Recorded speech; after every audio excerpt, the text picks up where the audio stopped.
Syria में जब से बशर अल असद की सत्ता गई है, तब से ही ईरान और रूस लगातार सीरिया के भीतर हाशिए पर जा रहे हैं। असद की सरकार के समय ईरान की सीरिया में काफी मजबूत पकड़ थी और ईरान सीरिया का इस्तेमाल इजराइल के खिलाफ भरपूर करता था।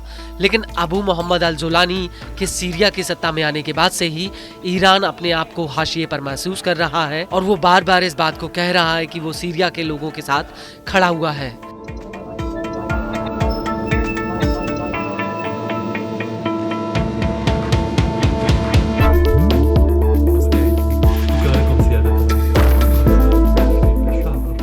और अब इसी कड़ी में ईरान के विदेश मंत्री अब्बास अरगची ने तुर्की के विदेश मंत्री हाकन फिदान से फोन पर बात की है।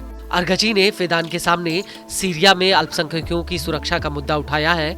हालांकि इस बातचीत के दौरान उन्होंने और भी कई मुद्दे उठाए, लेकिन अल्पसंख्यकों का मुद्दा इस बातचीत में सबसे अहम था। फिदान से बातचीत के दौरान अरगची ने कहा कि ईरान का मूल सिद्धांत सीरिया की संप्रभुता और क्षेत्रीय अखंडता का समर्थन करना है, लिहाजा सीरिया के भीतर तमाम धड़ों के बीच विवाद को खत्म किया जाना चाहिए।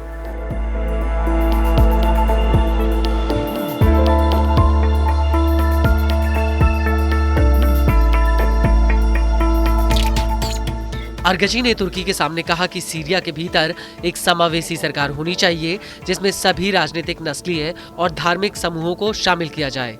इसके अलावा अरगची ने सीरियाई इलाके में नागरिकों के खिलाफ कुछ सशस्त्र समूहों द्वारा उठाए गए कदमों के बारे में भी चिंता जाहिर की। ईरान का कहना है कि सीरिया में शिया और अलावी आबादी वाले इलाकों में ये समूह अत्याचार कर रहे हैं।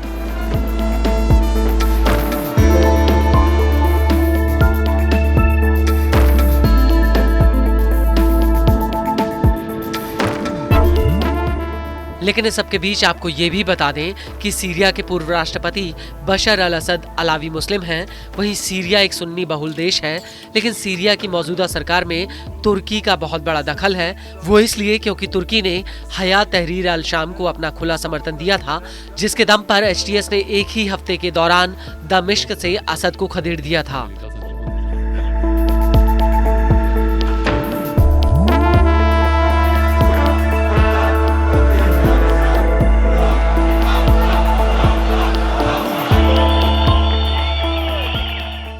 वहीं दूसरी तरफ तुर्की का सीरिया से करीब 911 किलोमीटर का बॉर्डर भी लगता है और साल 2011 में जब विरोधी खेमे ने असद की सरकार को गिराने की कोशिश की, तो तब भी तुर्की ने विरोधी समूह को अपना समर्थन दिया था।